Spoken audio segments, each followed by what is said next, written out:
ಅದು ultimately it is left with the high command. ನಮ್ಮ ಪಕ್ಷದ ವರಿಷ್ಠರು ಏನು ನಿರ್ಣಯ ಕೈಗೋತಾರೋ ಆ ಪ್ರಕಾರ ನಡೀತದೆ.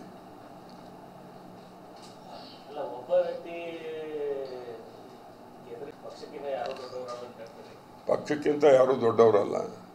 ವ್ಯಕ್ತಿಗಿಂತ ಪಕ್ಷ ದೊಡ್ಡದು, ಪಕ್ಷಕ್ಕಿಂತ ದೇಶ ದೊಡ್ಡದು. ಹಾಸ್ಪಿಟಾಲಿಟಿ ಕ್ಷೇತ್ರದಲ್ಲಿ ಜಾಗತಿಕ ವೃತ್ತಿಯ ಕನಸು ಇದೆಯಾ? ಜಾಗತಿಕ ಅಧ್ಯಯನ ಉದ್ಯೋಗ ಅವಕಾಶಗಳೊಂದಿಗೆ ಭಾರತದ ನಂಬರ್ 1 IIHM-ನಲ್ಲಿ ಓದಿ ಪ್ರವೇಶ ಆರಂಭವಾಗಿದೆ. ಈಗಲೇ ಸೇರಿ. ಅವ್ರು ತಮ್ಮ ವೈಯಕ್ತಿಕ ವಿಚಾರ. ಆದರೆ ನಮ್ಮ ಕಾಂಗ್ರೆಸ್ ಪಕ್ಷದ ಹಿರಿಯ ನಾಯಕರು ಅವ್ರು ಏನು ನಿರ್ಣಯ ಕೈಗೋತಾರೆ ಆ ನಿರ್ಣಯ ಅದು ಎಲ್ಲ ನಮ್ಮ ರಾಜ್ಯದ ಹಿರಿಯ ನಾಯಕರಿಗೆ, ಮುಖ್ಯಮಂತ್ರಿ ಹಿಡ್ಕೊಂಡು ಉಪಮುಖ್ಯಮಂತ್ರಿ ಹಿಡ್ಕೊಂಡು ಎಲ್ಲರಿಗೆ ಅನ್ವಯಿಸುವಂಥ ನಿರ್ಣಯ ಅವ್ರು ಕೈಗೋತಾರೆ. ಅವರು ಹೈಕಮಾಂಡ್ನವ್ರು ಅವರ ಮುಂದುವರಿ ಅಂದರೆ ಅವರ ಮುಂದುವರಿಬೋದು. ನೀವು ಬೇಡ ಮತ್ತೊಬ್ಬರನ್ನ ನೀವು ಅಧಿಕಾರದಿಂದ ನಿರ್ಗಮಿಸ್ರಿ ಅಂತೇಳಿ ಹೈಕಮಾಂಡ್ ಹೇಳಿದರೆ ಗೌರವದಿಂದ ಅವರು ನಿರ್ಗಮಿಸ್ತಾರೆ. ಅದ್ರ ಬಗ್ಗೆ ಎರಡು ಮಾತಿಲ್ಲ. ಹೈಕಮಾಂಡ್ ನಿರ್ಣಯ ultimately the decision of high command is the final and it is binding on all the Congress leaders in the state.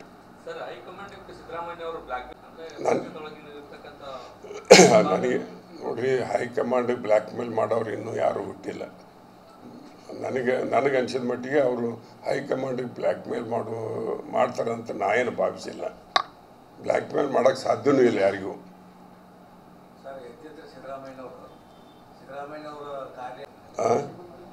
Mysuru ಮಹಾರಾಜರಿಗಿಂತ ಹೆಚ್ಚಿನ ಕಾರ್ಯವನ್ನು ನಮ್ಮ ಅಪ್ಪಾಜಿ ಮಾಡಿದ್ದಾರೆ ಅಂತ ಸಿದ್ದರಾಮಯ್ಯ ಯತೀಂದ್ರ ಅವರ ಅಭಿಪ್ರಾಯ ಇರ್ಬೋದು. ಅದು ಯತೀಂದ್ರ ಅವರು ವೈಯಕ್ತಿಕ ಅಭಿಪ್ರಾಯ ಇರ್ಬೋದು.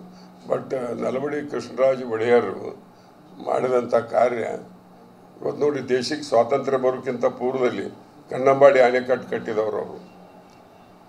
ಅಷ್ಟೇ ಅಲ್ಲ, ಕನ್ನಂಬಾಡಿ ಅಣೆಕಟ್ಟು ಕಟ್ಟೋ ಮುಂದೆ ಮಧ್ಯದಲ್ಲಿ ಕೆಲಸ ನಿಂತು ಹೋಗ್ತದೆ. ಮಹಾರಾಜರು ಕೇಳ್ತಾರೆ, ಯಾಕೆ ಕೆಲಸ ನಿಂತಿದೆ ಅಂತೇಳಿ. ಆವಾಗ ಇಲ್ಲ, ಆರ್ಥಿಕ ಅಡಚಣೆ ಆಗಿದೆ ಅಂದಾಗ ನಲವಡಿ ಕೃಷ್ಣರಾಜ ಒಡೆಯರು ಅರಮನೆಯಲ್ಲಿರುವಂಥ ವಜ್ರ, ವೈಡೂರ್ಯ, ಬಂಗಾರ ಎಲ್ಲವನ್ನು ಬ್ಯಾಂಕಿಗೆ ಒತ್ತಿ ಹಾಕಿ ಆ ಕನ್ನಂಬಾಡಿ ಅಣೆಕಟ್ಟನ್ನು ಪೂರ್ತಿ ಮಾಡ್ತಾರೆ. ಆವಾಗ ಹಿಂಗಿತ್ತು, ಮನೆಯನ್ ಬಂಗಾರ ಒತ್ತಿ ಇಟ್ಟು ಆಡಳಿತ ಸೂತ್ರ ಹಿಡಿದಂಥವ್ರು ಹೆಂಗಿದ್ರು ಅಂದ್ರೆ ಮನೆಯನ್ ಬಂಗಾರ ಒತ್ತಿ ಇಟ್ಟು ದುಡ್ಡು ತಂದು ಮಾಡ್ತಿದ್ರು. ಈಗ ಯಾರು ಅಂಥ ಯೋಜನೆ ಕೈ ಹಾಕ್ತಾರೆ ಅವ್ರ ಮನೆ ತುಂಬ ಬಂಗಾರ ನೋಡಿ, ವಿಪರ್ಯಾಸ ಇದು. ಬಟ್ ನಲವಡಿ ಕೃಷ್ಣರಾಜ ಒಡೆಯರ ಬಗ್ಗೆ ನನಗೆ ವೈಯಕ್ತಿಕವಾಗಿ ಅಪಾರವಾದಂಥ ಗೌರವ ಇದೆ. ಇವತ್ತು ಮಂಡ್ಯದವರು ನಾನು ಮಂಡ್ಯದ ಗಂಡು ಅಂತ ಹೇಳ್ತಾರೆ. ಯಾರ್ಲಿಂದ ಹೇಳ್ತಾರೆ ಅವರು? ಅಲ್ಲಿ ದೇಶಕ್ಕೆ ಸ್ವಾತಂತ್ರ್ಯ ಬರೋಕ್ಕಿಂತ ಪೂರ್ವದಲ್ಲಿನ ಇವತ್ತು ಕನ್ನಂಬಾಡಿ ಅಣೆಕಟ್ಟು ನಿರ್ಮಾಣ ಆಗಿ ಆ ಭಾಗದ ಕಾವೇರಿ ಮುಖಾಂತರ ಅಲ್ಲಿ ನೀರು ಪಡೆದು ರೈತರು ಸಮೃದ್ಧರಾದರು.